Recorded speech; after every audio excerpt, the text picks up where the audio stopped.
good evening, or for you, good morning or good afternoon, wherever you are. Thank you for watching this video. I want to talk about this thing called adulthood. What if I told you that what most people mean with adulthood has nothing to do with maturity at all? This may sound shocking to you, but let me explain it. And I'll do it with an illustration. You have a young lady called Jessica. She grew up in a middle-class family in California, that's in the United States. She finished high school, she went to college, she got a job, she had a boyfriend that she eventually married, and both have their jobs. She works part-time, he works full-time. And people look at it and say, well, she's mature, she's not childish. And they look at the husband and they praise the husband also. People hear this and say, well, this is completely good. Hold on a minute.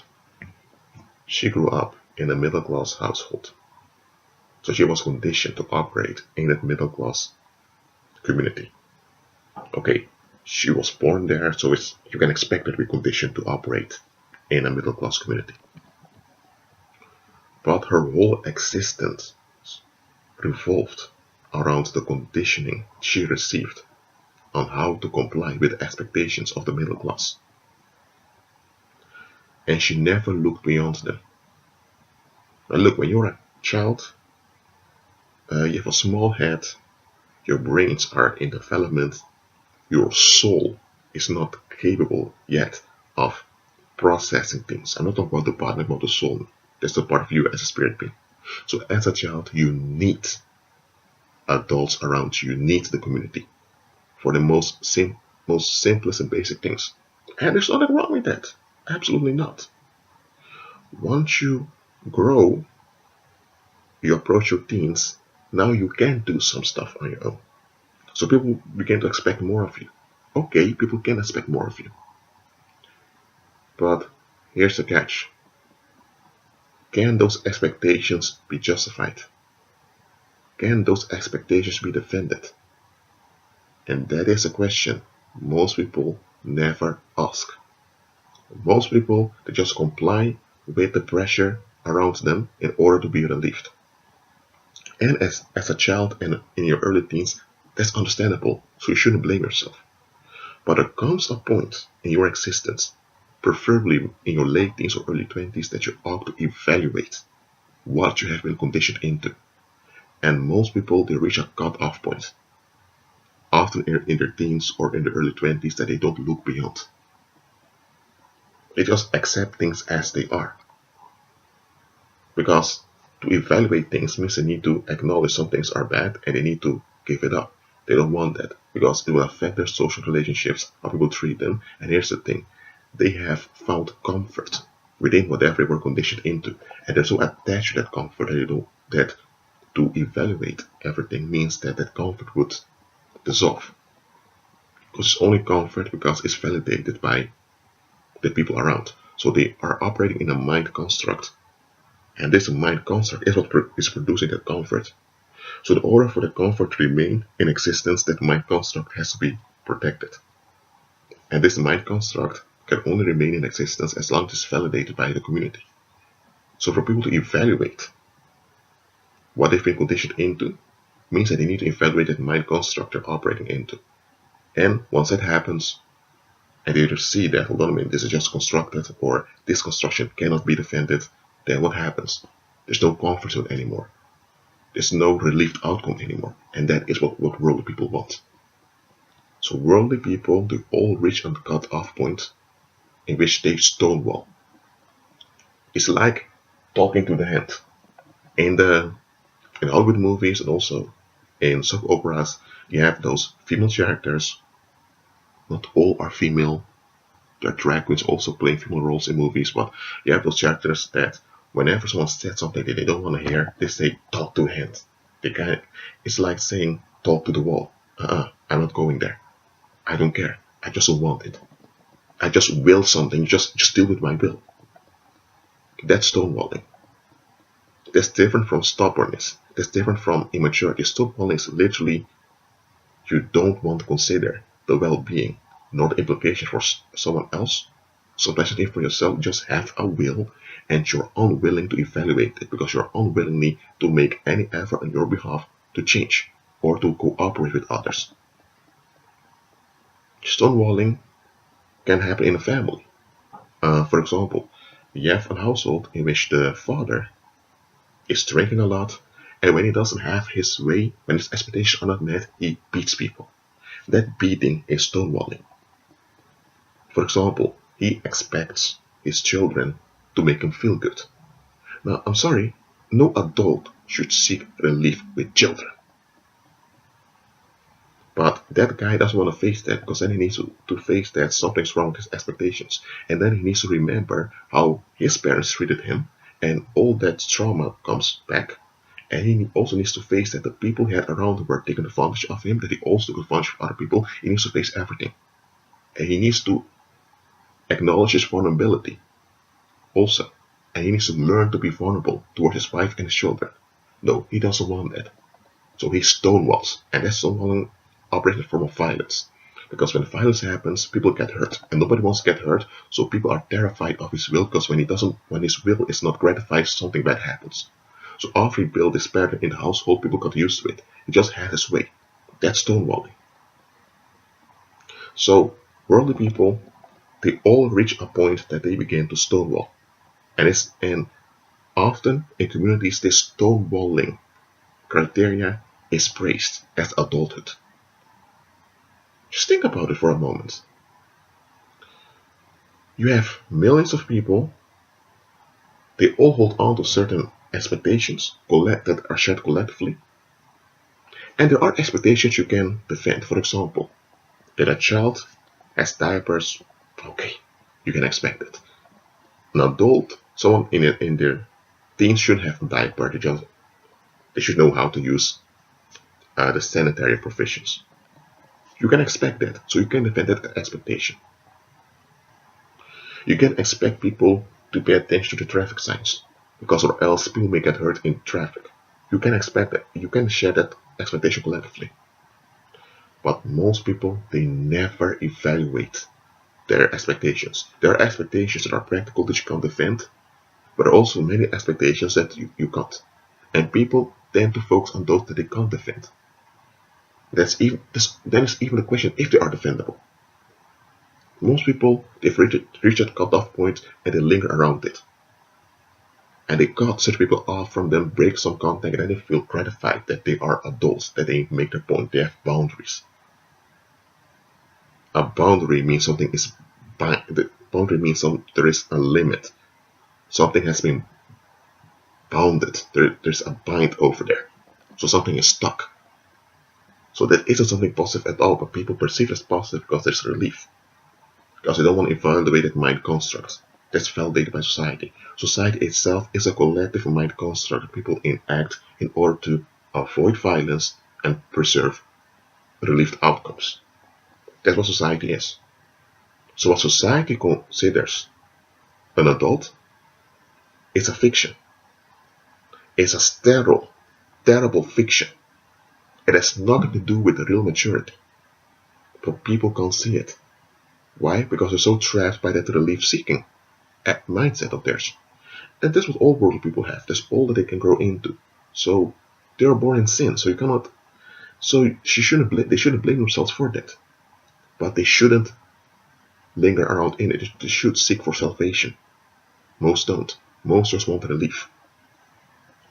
And this brings me to this thing of what we call effeminate men. As I mentioned before, society is a collective mind construct in which people want to preserve relieved outcomes, that means comfort zones, because they want to avoid violence. Okay, they don't want violence, okay, you can defend that. But they want to avoid violence by having a relieved outcome. That's a trap. But that's what society is. So in that mind construct, this collective mind construct, you have certain roles people expect of people. You have roles for men, roles for women. Now some of those roles can be justified.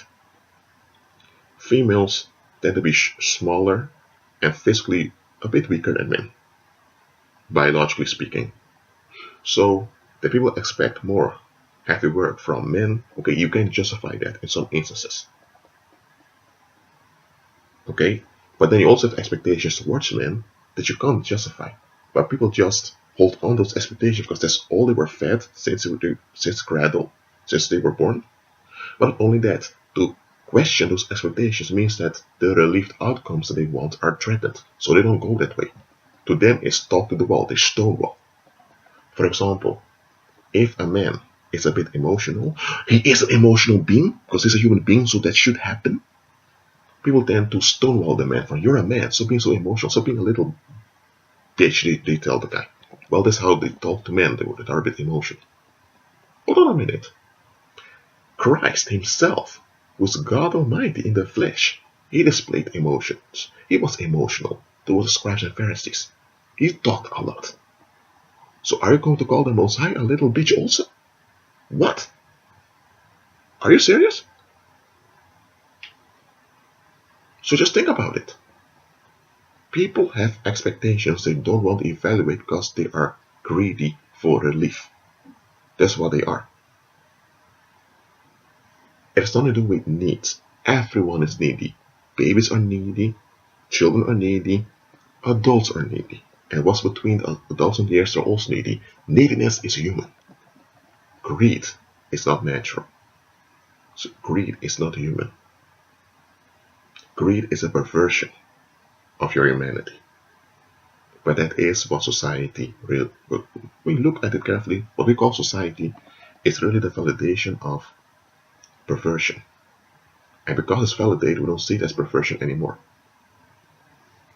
So when someone asks, what causes men to become effeminate? My question is, what do you mean with masculine? Are your expectations of what is masculine based upon Christ and his word? Or is it based upon the world? Because if it's based on the world, you are already deceived. So if it's based on the world, it means that you have unexamined expectations that you project onto males out there. And when those projections are reflected back, you are gratified and there are real men. If they're not reflected back, you are upset. And I want to ask, why aren't they like my expectations? So when you ask what causes a man to become effeminate, you're really asking, most people are really asking, why are certain men not reflective of my expectations? There are people out there who generally ask, why do men become effeminate?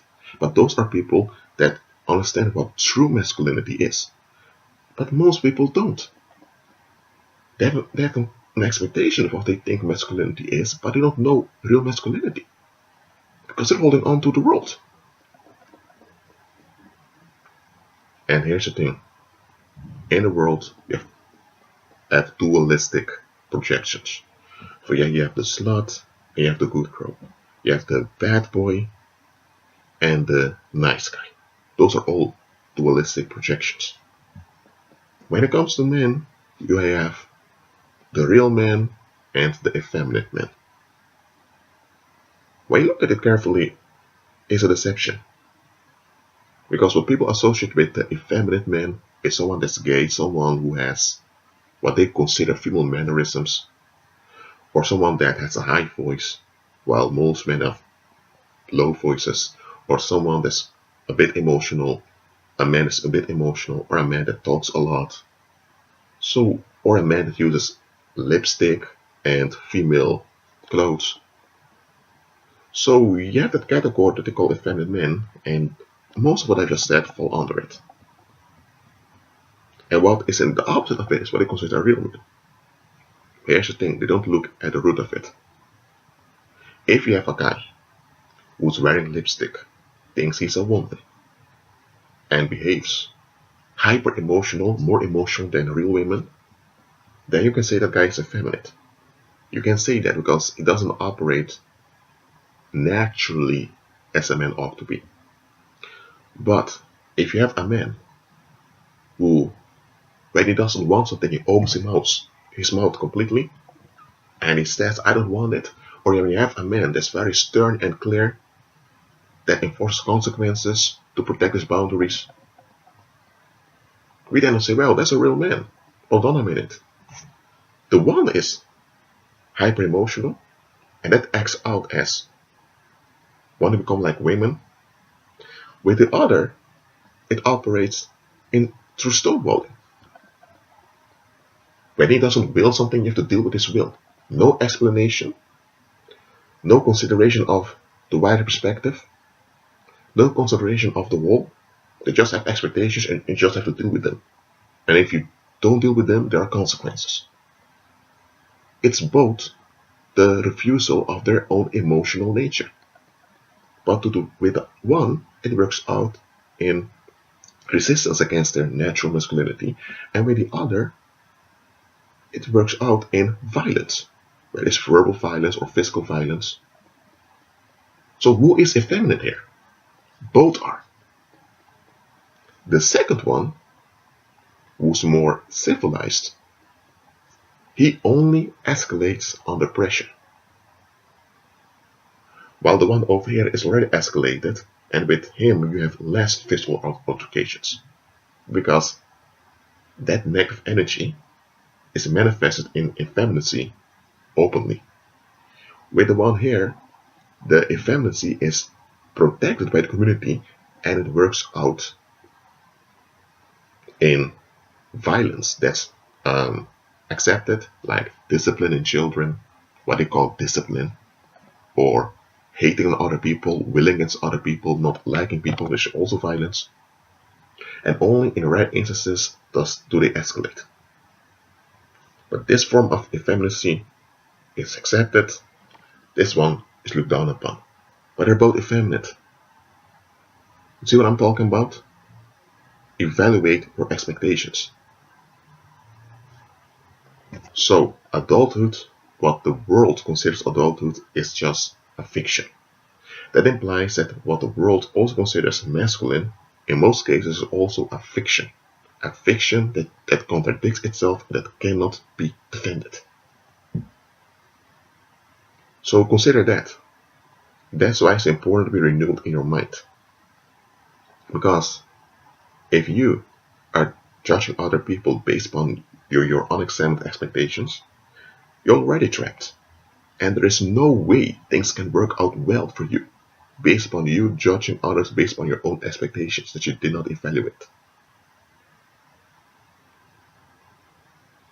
Most people think they're honest because they're blunt and just say whatever is on their mind. They're not honest. Real honesty would mean that you evaluate your own expectations and that you will acknowledge the origin of those expectations and that you will acknowledge that if they're wrong, they need to go and that you will acknowledge your investment in it and consequently you let go of those investments and look for the right way. That is true honesty. You seldom encounter that in the world. A lot of people are just stonewallers. Well, and about effeminacy in men, most of the time it is produced by learned behavior. Because society doesn't want natural people. Society wants mechanical agents. That's what society consists of, mechanical agents that operate based on rules. And those rules are unexamined expectations. So if society, which is a mind construct, can only remain in existence when people operate as mechanical agents, that means that natural masculinity is denied by society. It also includes that natural femininity is also anathema to society. Anathema, ancient Greek word for be accursed. So society rejects both natural masculinity and natural femininity. What you get instead is a debased counterfeit of real masculinity and real femininity. And that is what most people are attached to, that debased counterfeit. And when people don't reflect that debased counterfeit, they ask questions. But the questions they ask cannot be answered correctly, because if those answers come based on their terms, they're more deceived. Because what they perceive as the real thing is even the real thing anyway. Well, this video is almost 20 minutes. I need to go to sleep soon. Just understand this. Society is a collective mind construct that's fear-based and it denies and negates your true humanity. Yes, you are human, you're active, but the moment you hold on to society, the thing called society, you are already debasing yourself without you being aware of it. So, that being said, I agree with Christ and be at peace.